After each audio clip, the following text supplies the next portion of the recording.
I like to think of God as. Whatever comes after that is blasphemy. It doesn't matter what you like to think of God as.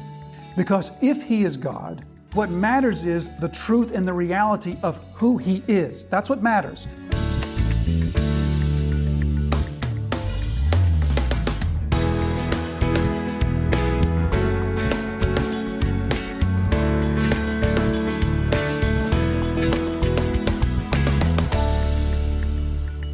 Immediately He made His disciples to get into the boat and go before Him to the other side, to Bethsaida, while He dismissed the crowd. And after He had taken leave of them, He went up on the mountain to pray.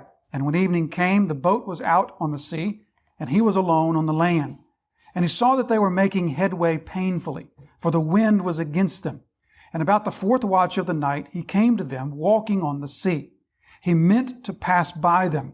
But when they saw Him walking on the sea, they thought it was a ghost, and cried out, for they all saw Him and were terrified. But immediately He spoke to them and said, "Take heart, it is I. Do not be afraid." And He got into the boat with them, and the wind ceased, and they were utterly astounded, for they did not understand about the loaves, but their hearts were hardened. I wonder if you might listen to the following phrases, and if someone here could tell me what the common denominator is for all of these well-known common phrases that we hear and use every day, such as, "They made a scapegoat out of him." She is the apple of my eye. "He took the words right out of my mouth." "I made it just by the skin of my teeth." Another one bites the dust. "A leopard cannot change his spots." You got to read the writing on the wall and go the extra mile. But it's like the blind leading the blind, and we made it just in the 11th hour. Anybody recognize the commonality between all those phrases?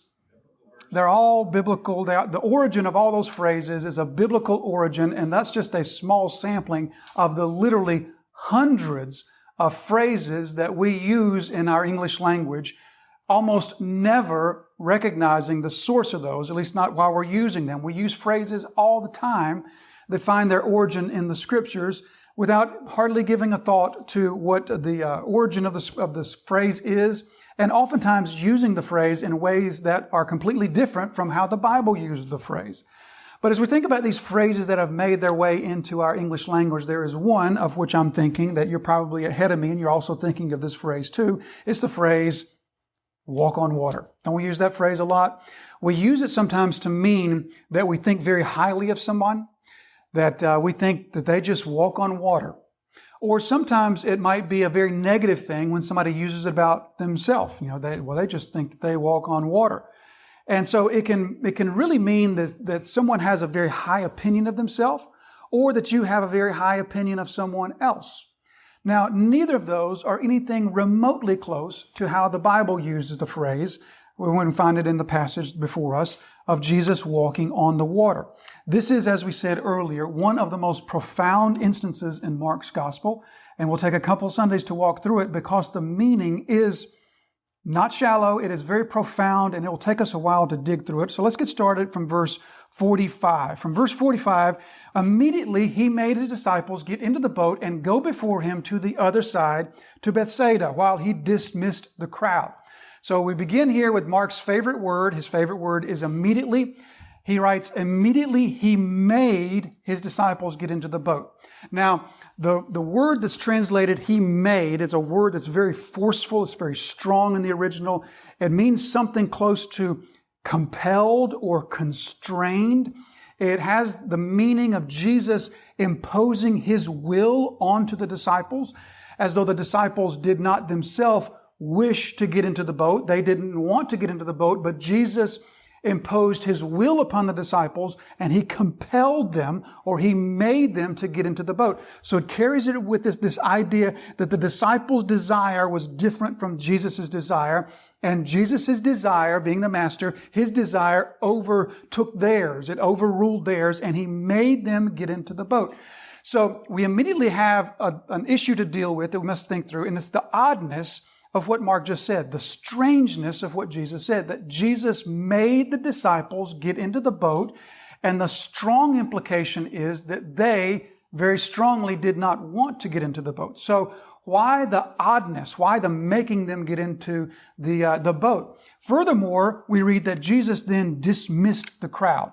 So Jesus, in essence here, he's dismissing the people, and he's dismissing the disciples. By the way, he's going to go on to dismiss the storm. So there's a lot of dismissing going on. So he dismisses the people. Now we know that there's two ways to dismiss someone.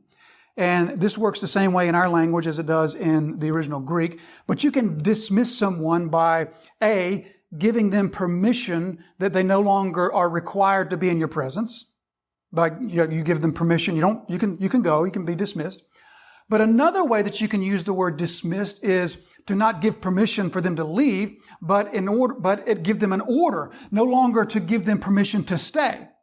And so dismissing someone can mean both. It can mean giving them permission to leave or not giving them permission to stay. You must go. Okay? So we use it both ways in our English, same way in the Greek. So Jesus dismisses the crowd. And when he dismisses the crowd, we should think of him not giving them permission to go, but Jesus making them to go. So this crowd, thousands and thousands of people, they've been with Jesus all day. Jesus has fed them, and now Jesus makes them to leave. He makes them to go. He dismisses the crowd in this way. Also, he dismisses or he makes the disciples to get into the boat. So one of the aspects of the oddness here is that, first of all, Jesus, just one day before, he invited the disciples with him. It was his idea. He said to them, "You are tired, you're exhausted, you haven't even had time to eat. Come away with me." So he invites them with himself. Come away with me. Let's go find this place that's desolate, that's separate, and let's rest and be together. Now, just less than a day later, Jesus makes the disciples to leave. In addition to that, he makes the people to leave. So Jesus, as we know, Jesus is never controlled by the crowds. It may appear this way at some times, but Jesus is never controlled by the crowds. Jesus is always in control of the crowds. Although many times it appears as though the crowds are so large and so overwhelming, nevertheless, Jesus shows his authority here by dismissing the crowd. So we ask ourselves the question, why this change in mood? Why the change in Jesus dismissing the crowd and making the disciples leave? So it is here that we have the advantage of having four Gospels that we can sometimes cross-reference with one another and put some of the pieces together to get a more complete picture. John affords for us one piece of information that's very helpful. If we were to look in John chapter 6, verses 14 and 15, or just look down at your lap because somebody so conveniently put this together for you. Just look at John 6, verse 14 through 15. When the people saw the sign that he had done, meaning the multiplication of the food, when the people saw the sign, they said, "This is indeed the prophet who is to come into the world." So they are quite excited about what's happened. This is the prophet. Notice it's properly capitalized there, speaking of the prophet that was to come. This is the prophet who is to come into the world. Verse 15, perceiving then that they were about to come and take him by force to make him king, Jesus again withdrew to the mountain by himself. So John narrates the same instance by giving us this other piece of information, saying that Jesus perceived that the crowd is now reaching this fever pitch of excitement. They are getting all starry-eyed about who Jesus is, and they're beginning to see visions of Jesus displacing the Roman rule, displacing the Herodian rule, shaking off from Israel this Roman oppression as well as the Herodian oppression, shaking all of that off of Israel, once again establishing Israel as a sovereign nation, and Jesus is on the throne. And the crowd is getting all glassy-eyed and excited about that, and they are, in Jesus' perception, about to take him by force and to make him king. That's the context into which we must now read Jesus' dismissal of the crowd and the dismissal of the disciples. But before we go any further, let's just pause right there and let's just make a brief observation about the ridiculous irony of what we just read, that they are about to take him by force and make him king. Does that strike anybody as, foolish? To, by force, make someone your king?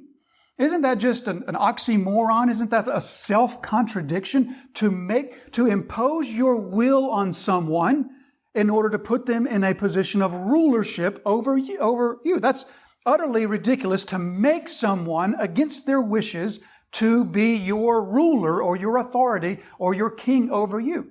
So it's quite ridiculous. We often, though, if you think about it, we often do the same sorts of things, or at least try to do the same sorts of things today. Those that we appoint leaders over us, we have this impression here in the Western world, in our democracy here in the West, we have this impression that our leaders work for us, and we like to think that. Whether or not that's really true or not, I'll just leave that up to you. But we have that impression that we are the ones who are in charge, and we're the ones who put the rulers and the people there, and it's us imposing our will onto them. But that's a completely foreign idea to this idea of a king. That's why we don't have a king. That's why we have elected rulers. Because the king is not one who rules by the permission of those he rules over. He exerts his will over them instead of the other way around. And so the very idea of making someone king against their will is a completely nonsensical idea, because if you imposed your will upon them to rule over you, it's really you ruling them instead of the other way around. So we see the foolishness of that. But the reason I draw attention to all of this, we'll see in just a moment how that plays into the story. But the reason I draw attention to this is this is a wonderful insight into the human heart. The Scriptures always provide for us a wonderful insight into our own heart if we will just often take the time to look and to think of what the Scriptures are showing to us. Hebrews chapter 4 and verse 12 tells us that the Word of God is living and active and sharper than a two-edged sword, piercing to the division of soul and spirit. It pierces into our heart, and it knows us, and it shows ourselves to us. And here it's showing us something about the fallen human heart. The fallen human heart has a desire, a propensity to fool itself into thinking that it rules over those who rule it, or its gods. So we see this all the way from the garden, don't we? We see this throughout the history of Israel as they would create these idols. You remember Isaiah 44. Remember that passage in Isaiah 44? It's rather a humorous passage where Isaiah is talking about the foolishness of idolatry. And he says that this man will take a log, and from half of the log, he will cut it into firewood by which he warms himself and cooks his food. And the other half of the log, he fashions an idol and then bows down to it. And Isaiah's point is, do you see the foolishness of such a thing as that? But really, that's the same consistent picture that we see throughout the Old Testament. Remember as they fashioned the golden calf? And then Aaron says, behold your gods who brought you out of Egypt. That's not your gods that brought you out of Egypt. You just made it. How foolish to convince yourself or try to convince yourself that you just created the God who rules over you. It's the same thing that's happening here with Jesus. They want to take him by force and make him king. Now, this is pointing into something that's very important for us to see in our own hearts. And it's the propensity, it's the tendency for fallen human beings to try to make God into our own image. Now, if you could just bridge the gap between these two instances, between this and what I'm saying now, if you can just make this connection, you'll see the valid connection here. That fallen mankind has within itself this desire to make a God for itself that it really is in charge of. Or in other words, we made it in our own image, okay? So the way that often looks in the modern world is this. Anytime you hear the sentence that begins this way, I like to think of Jesus as, and fill in the blank. And it doesn't matter what you fill in the blank with. I like to think of God as. Whatever comes after that is blasphemy. Whatever comes after that is idolatry. It doesn't matter what you like to think of God as. Because if he is God, then it doesn't matter what you think of him. What matters is how he has revealed himself to you. And what matters is the truth and the reality of who he is. That's what matters, not what we like to think of him as. And so do you see the connection between wanting to make Jesus a king by force and modern man saying, well, I like to have this picture in my mind of Jesus as this type of a Savior, or God as this type of a God. It's the same thing as mankind reaching up and taking hold of God and saying, I'm going to make you God over me, when in reality, You're the one who thinks that you have authority over them. Okay? You see the connection? So they tried to take him by force and make him king. Foolishness, though, as it is, this is what is the context or the occasion for what we read of in verse 45. Jesus made his disciples get into the boat and he dismissed the crowd. So he's going to dismiss the crowd and he's going to make his disciples leave. All of that is on the heels of Jesus' perception that things are getting out of control. This attitude within the crowd, this feeling, this growing excitement that Jesus is the one who is going to be the political ruler. We're going to make him king. If he's not willing to be king, we'll make him king because he's got what it takes. He's got the charisma. He just fed all this crowd. He teaches like nobody else ever teaches. There's all the miracle stories and everything. He's got what it takes for us to make him king and lead us out of this slavery to Rome and the Herodians and all the abuse and all that sort of thing. That is what is the occasion, so to speak, for Jesus' making them all to dismiss. So he makes them he tells them to go to the other side. He makes them get in the boat and he tells them to go to Bethsaida. Now, as they leave for Bethsaida, we remember that last week we mentioned that as they go for the location there where they're going to do the feeding, we mentioned that in Luke chapter 9, Luke tells us that they were in the region of Bethsaida. So they're in the region of Bethsaida, yet Jesus told them to get in the boat and go to Bethsaida. So that gets a little bit confusing for us until we realize that there are actually two Bethsaidas. Now, Bethsaida, there was a Bethsaida on the west side of the Sea of Galilee and another Bethsaida on the east side. The Bethsaida that was on the east side was known as Bethsaida Julius.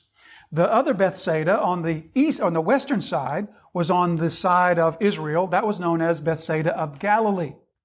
So two Bethsaidas, two cities, two villages that went by the same name, which really wasn't all that unusual because the word Bethsaida literally means house, Beth, house of the fishermen. So it's not hard to imagine that two villages on the Sea of Galilee both went by the name House of Fishermen. So they leave Bethsaida Julius, which is on the east side or the eastern shore of the Sea of Galilee, the northeastern shore, and they're going to cross over to Bethsaida of Galilee. That's where Peter and Andrew are from. They're going to cross over to there. But just by a note here, just let your eyes drop down to, look down to the end of the passage first. If you look down to the end of the passage, the beginning of the next passage, verse 53, when they had crossed over, they came to land at where? Gennesaret. So they didn't make it to Bethsaida. So Jesus sent them to Bethsaida. The storm is going to blow them so far off course that they're not going to make it to their destination. And then if you flip over and just let your eyes float down to chapter 8, all the way down to chapter 8 and verse 22, we read, and they came to Bethsaida. So it takes 2 more chapters for them to actually get to Bethsaida. So all of what happens in the remainder of chapter 6, which isn't much, and then chapter 7 and most of chapter 8, all of that happens as they're trying to get to Bethsaida that they originally set out to go for. So just the point to observe there is all of this that happens because they were blown off course. So there's nothing. There's no coincidences. There's no happenstances. All of these things occurred. Jesus healing the blind man, Jesus encountering the Syrophoenician woman, Jesus healing the deaf man, the second feeding, the feeding of the 4,000. All of those things take place supposedly because the disciples had been blown off course. But of course we know there's no coincidences. They weren't blown off course. They were actually on course. But all those things happened because the disciples didn't make it to actually to where they were headed to. So he makes the disciples to get into the boat and go to the other side while he dismisses the crowd. So this fever-pitch excitement over this man Jesus and what he's now doing in Israel, and the excitement over him being a political leader, this is what is now going to drive the story. This is what's going to drive the story along. Jesus is going to need to rescue the disciples. But now, if we think back to last week's passage, remember last week, one of the things that we observed was that Jesus will meet the needs of the people, but he will meet their greatest need first. You remember that? Their greatest need was to hear the preaching and the teaching of the Word of God. But they also needed to be fed. And so Jesus will meet their needs, but he'll meet the greatest need first, which is their need to hear the preaching and the teaching of the Word. Afterwards, he will meet the lesser need, which is to feed them. Jesus is going to do the same thing in this passage. He's going to meet the needs of the disciples. They will need to be rescued, but they have a far greater need, and Jesus will meet that need first, and the meeting of that need is the basis for the whole story. So now let's begin looking at how Jesus is going to meet their greatest needs. So verse 46, after he had taken leave of them, he went up on the mountain to pray. So Jesus now has this second period of prayer that we read about. There's 3 times of prayer in Mark's gospel, 3 instances in which Jesus is said to be praying, and we're told something about his prayer. All 3 of those instances, well, we saw the first one in chapter 1, as Jesus leaves before the sun comes up and he goes to the desolate place to pray. The second one is here, and then the third one will take place in chapter 14 in a place that we all are familiar with, a place called the Garden of Gethsemane. Those are the 3 instances of prayer in Mark's gospel. Now, what's interesting is the commonalities that all 3 of those instances of prayer have. They all take place at night. They all take place when Jesus is alone. They all take place when Jesus is in a desolate place.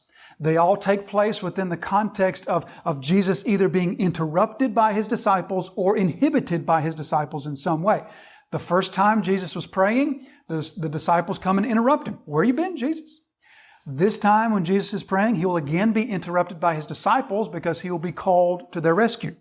The third time, he will be inhibited by his disciples because his disciples can't stay awake to pray.